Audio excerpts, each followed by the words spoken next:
Bless the name of the Lord, people of God.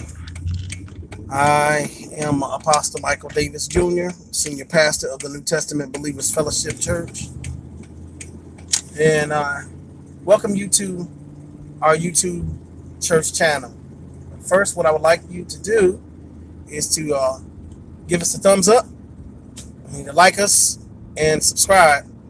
Share this video with as many people as you can. Because this is a real important message that we need in the church and in a community as a whole right now.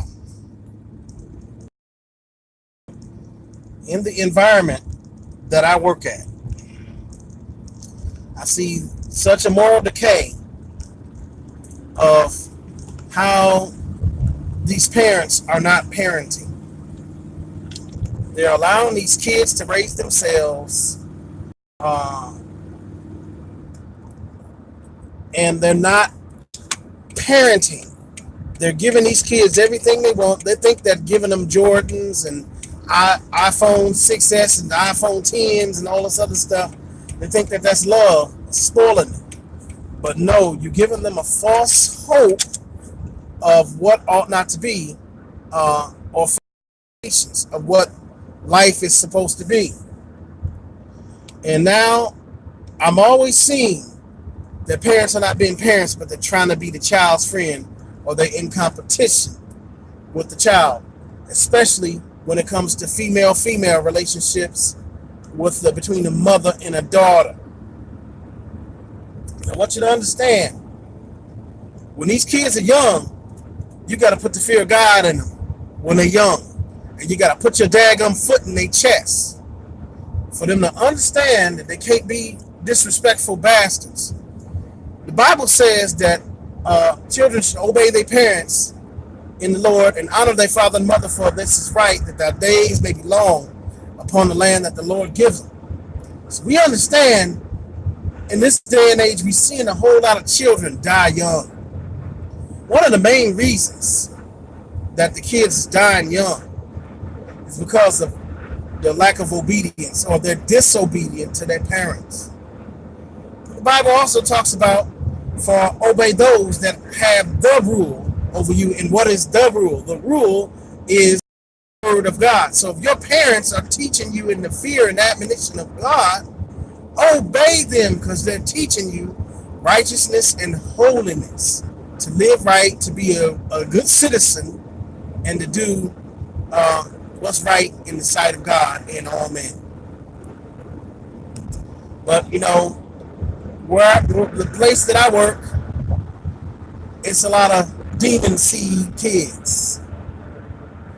And and I build relationships with these children to help them, to let them know that somebody cares about them.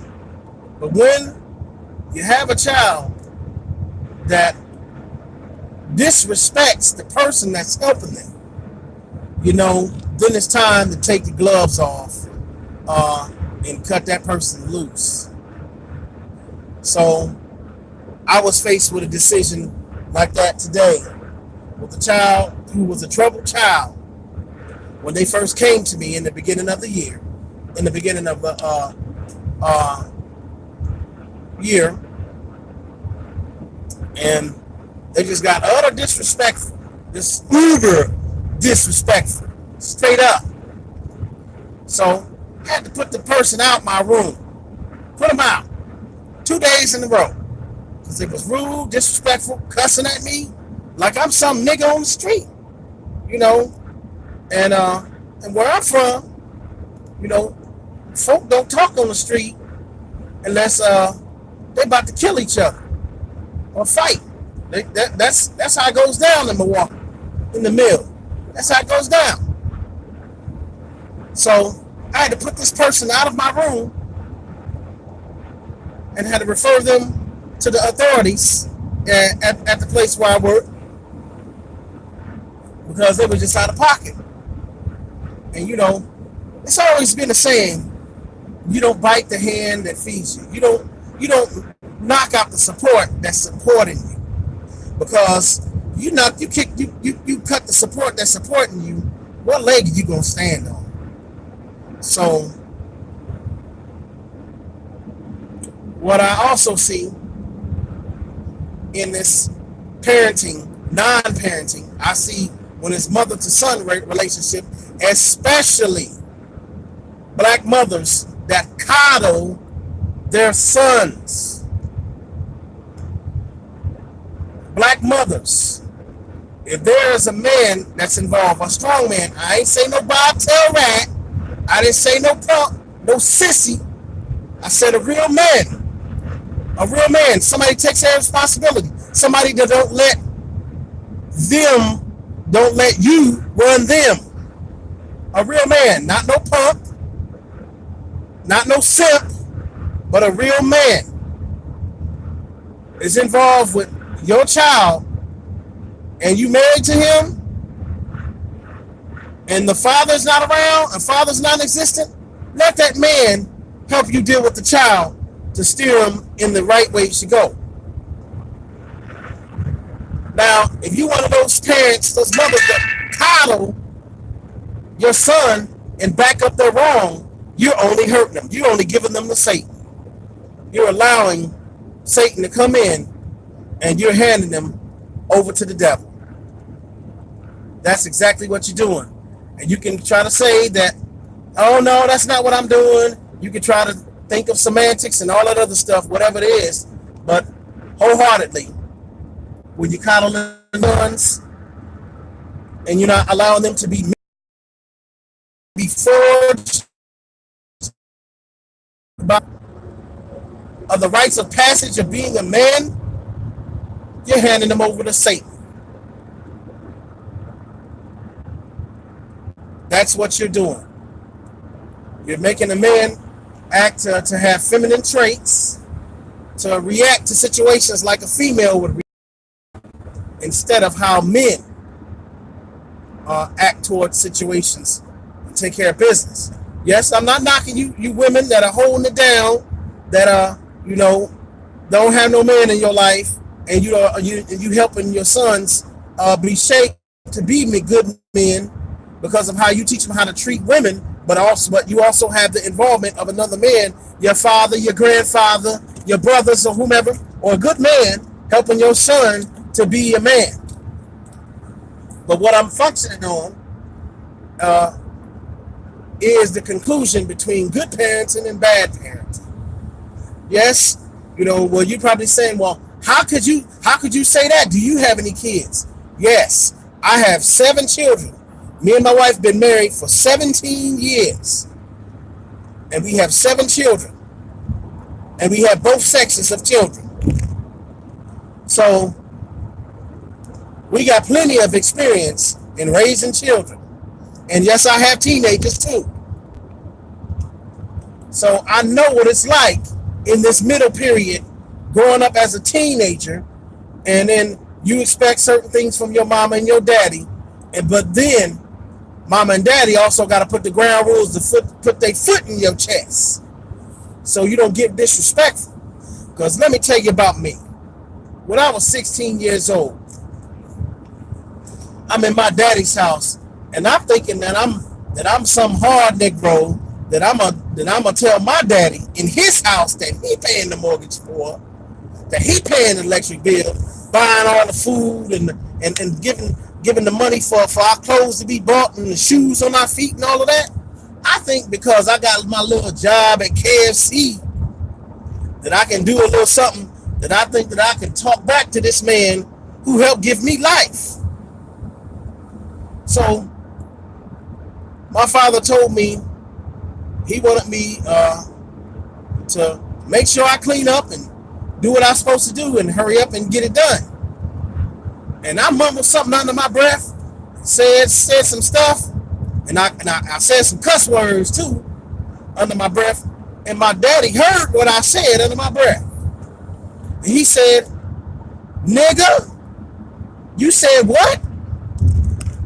He said, "Say it again. Say it again so I can say it again." So I'm going to think I'm going to be hard, and I'm going to repeat what I said. My daddy knocked the hell out of me. He knocked the whole hell and heaven out of me, knocked me across the room, and knocked me into the middle of next week. Do you think I'm gonna talk back to this day? To this day, I do not talk back to my parents. And I even go about my mama. When I was 14 years old, all right, Prophet, I see you. And Prophet was there for this one. Prophet was at church when this happened. When we was in the convocation in Milwaukee, state meeting at Christ Temple, Church of God in Christ, in the summer of 1991. Summer of 1990. That's right. Summer of 1990. We go to church. My sister had her best friend that lived next door to us at the time to come to the convocation with us. I see my sister and her best friend leaving out of the sanctuary to go to the bathroom. My moms wouldn't let me go to the bathroom because she knew that I was going to go out there and hang out with my friends and not come back in the sanctuary. I was going to be hanging out and trying to run down the street and do whatever over there off of Center Street and North Avenue and all of that over there. So, my fool self at that time going to run up to my mama after church when all the people was outside the church. And I'm going to run up to my mama and say, why didn't you let me go to the bathroom? And you let Terry go to the bathroom. You ain't let me go. You let her and Alicia go to the bathroom. My mama froze, and all I just saw was her hand go back in slow motion like the Bionic Woman. And that hand, she reached all the way down to South America and slapped the hell out of me. And and I fell to the ground. And the pastor that was standing, that she was talking to, Pastor Vernon Carley, was standing there when I got the hell slapped out of me. He jumped up and said, hallelujah. You know, I respect that because my mother and father were true parents. They didn't let me and my sister and my brother or my sisters and brothers get away with stuff. They didn't. And the prophet can tell you, because he's on there, because he was like another extended member of our family. You know, the prophet can tell you, my parents was no daggum joke. They was nothing to play with. If my father said, do XYZ, do it, and do it fast in a heartbeat. Don't waste no time doing it. Yep, that's right. Because my father used to beat the brakes off a nigga. You know, he didn't play around. He didn't play around. And my mama, oh my God. Oh, nuts. But then she'd be talking to us, you know, while she whooping us. And then it'd be like, oh, Jesus. Like, oh, Lord. You know, I just be like, just whoop me. Just whoop me. Because my mama would be like, didn't I tell you? I told you. But you're hard-headed. You're hard-headed. What the Bible say? The Bible said, children, obey your parents and the Lord, for this is right. Honor your father and mother, that thy days may be long upon the land that the Lord giveth thee. And this is the first commandment with promise. That's how I know that scripture real good. Because all them whoopings that I got growing up, trying to think I'm going to do it my way and not obey my parents and get myself, I get the brakes beat off of me. Because I'm trying to do it my own way. But these little nigglets nowadays, you know, it's like the age of parents right after my generation. The parents that's like in their late 20s and their 30s and they had kids young, they don't know how to raise their kids. They think love, giving their kids love, is buying them an iPhone 10, giving them a PS4 with all the games, buying them retro Jordans that cost $300 and they can't pay their light bill. That's the dumbest thing ever. You know, and they trying to be these child's friend instead of being a disciplinarian and showing them what's right. But they're in agreement with their wrongdoing. And when they're in agreement with their wrongdoing, what the Bible say about the wrongdoing? When somebody's in agreement, in other words, they are partaker of their sin. So, you know, people don't understand how punishable being a partaker of somebody else's sins is. In the Bible, when people were a partaker of sins of somebody that was leading that sin or leading a rebellion, God straight killed folk. He straight wiped niggas off the face of the earth for being rebellious and disobedient and disrespectful. He killed them. But see, you know, the laws that we have here in America, they done got pussified in the case of discipline. But say if our kids that we have here in America go over there to Singapore and do some of the same stuff that they do over here. I remember when I was in high school, there was a kid that went over there to Singapore, and he decided he was gonna graffiti stuff up. They got that nigga. They put him in the public square and tied that nigga up in front of everybody, in front of the whole community there. And they got them bamboo canes and they beat the hell out that nigga. They beat him till he couldn't see straight. But you know what? I bet he got that now. That's probably the only whooping in his life he probably got. But yeah, he know now not to be going nowhere talking crazy and doing stuff, thinking you just run everything because of who you are, with your parents, the status your parents got. You know, you can see about that, you know, in another video that I talk about. Don't give people the free because of who they are, you know, because yeah, people think they get the pass because of who they are. Yeah, they gonna get it. They got it coming to them. You know, they think they can run over people and do people in their own kind of way. Yeah, God has a way of allowing that stuff to come back on you. So you better pray for crop failure. Yeah, pray for crop failure. Pray that you don't reap what you sow. The Bible is right, and God don't play. God does not play what he say, and he mean exactly what it say. And no sin will not go unpunished.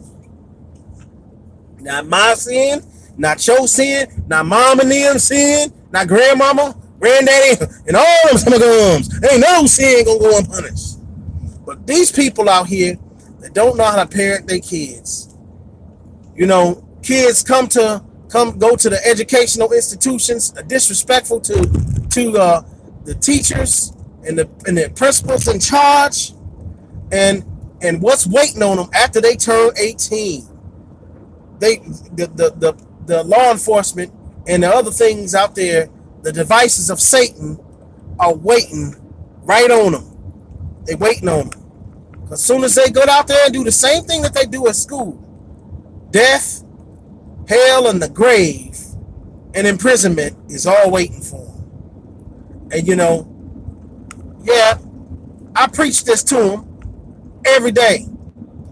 And they think I'm lying, of course, which they all think that. But I always tell them, when you live past a certain point in everybody's life, you live to a certain point in life, you're going to have your story to tell to your kids too. You're going to tell them not to make the same dumb mistakes that you did when you was their age. You know? And that's all about love. The Bible told us to teach and train. You know, not only our own children, but other people's children. We need to teach and train these children in the fear and admonition of God. But these parents nowadays, they're so godless. They don't believe in the Lord Yahawashi HaMashiach. They don't believe in him. They don't believe he's real. In other words, they'll go to church, but they don't have no true relationship with him. Jesus does not know them. He don't know that. That's right. Let me say it in Bernie Mac language. Let me say it in a Bernie Mac language. Let me talk to you. So if Bernie Mac was a preacher, he said, let me talk to you. Let me tell you what the scriptures say. Proverbs 22:6. I bet it's some of them. Didn't it tell you, if you want your milk and cookies, you better obey your parents, for this is right. Or I'm going to come up and take you and slap the snot out of you and give you a choke slammage. You know, just saying crazy stuff. But these parents, they ain't raising these kids. All they doing is handing them over to Satan. But it's hard. And you know, we go to spiritual warfare on the offense to keep the devil from killing these kids. Now, since I've been working at the place I've worked, 3 of my own students that I taught have been murdered. And some of the reasons why some of them may have been murdered, they could have been in the wrong place at the wrong time, not obeying, not obeying parents, not doing what mama or grandmama and them or whoever has the rule over them, or whoever's home they stand in, not obeying them. And what God says, God means. If we don't obey, we disobey, we cut our life short. We do. And I asked the kids one day, I said, are you ready to die? And they was like, dang, Mr. Davis, why you gotta be so hard like that? I'd be like, are you ready to die? They're like, no. I said, well, if you're ready to die, keep on disobeying your parents. Keep on acting ugly in school. Keep on acting a fool. And watch your life get cut short. Because you acting a fool. They be like, dang, why you gotta say that? Don't be saying that. Don't be jinxing me. Don't be saying that. But I said, but that's the truth. I said, the word of God tells you that you're supposed to obey your parents. But you can't obey your parents. Your mama tell you, leave that nigga alone. Your daddy tell you, leave that nigga alone. Stop hanging with them people. But no, you just got that aversion. You just wanna evade what your parents saying. You wanna get around that nigga. You want to go over there and go be all up under that nigga. And that nigga don't love you. And I'm thinking about it now. I got 3 daughters. Ain't no Negro just gonna come up and just come and holler at my daughters, because I got some beautiful daughters. Ain't no Negro just gonna come over and misuse my daughter, because I got something for him. I don't play that. Because I'm not just gonna let my daughters talk to any of your body. Because they're gonna be background checked. They're gonna have to go through a whole bunch of uncles and all the brothers, grandfather, and all that. Because we ain't playing about our kids. Because I'm not giving my kids to the devil. And I'm telling you, me and my wife do all that we can to try to parent our children in the right way that God says for us to do. Because we want them to be obedient to God and to have a right relationship and to know him. And to know God is to love him, and to love him is to what? To obey him. I mean, Jesus said, if you love me, you keep my commandments. That's what he said. I don't mean to be in the preaching voice, but I am a preacher, so I can't help it when I feel it in my spirit to go there. But Jesus said, if you love him, you keep his commandments. He said, who's my mother, my father, my sister, and my brother? And he said, those that do the will of the Father. That's who Jesus said, who's his mother, father, sister, and brother. Those that obey God. But you parents that's out there, that's trying to be your friend, or your child's friend, you are hurting your child. You are hurting their destiny, and you're also hurting yours. Please stop. If an older person is trying to give you some wisdom on how to raise your children, sit there and listen to them. You may not like the person, but sit there and listen to them. Hear what they got to say, because old people didn't get old for no reason. They got old because they got experience, and because God was trying to teach them something, and for them to be around for people like us so we can learn. So if anybody think that they are smarter than anybody and think that they know it all, you should be dead. Because smart people, or people that know it all, don't make mistakes. People that know it all would have perfection paralysis. People that know it all are gods unto themselves. And what does God say? You can't have another God before him. You're idolizing yourself when you're arrogant in your spirit to the point of where you put yourself above everybody else. And I see this a lot. You can't even put your children up before. You can't say my child is smarter than your child. Your child, dumb as a bucket of shrimp. No, no. That's the devil. Well, people of God, it's just up to you. You have to make a choice and an honest decision that you need to really be a parent and not your child's friend. Because if you keep on going in the direction of trying to be your child's friend instead of their parent, you're preparing them for eternal damnation. God bless you. Love you. Like, subscribe, and share.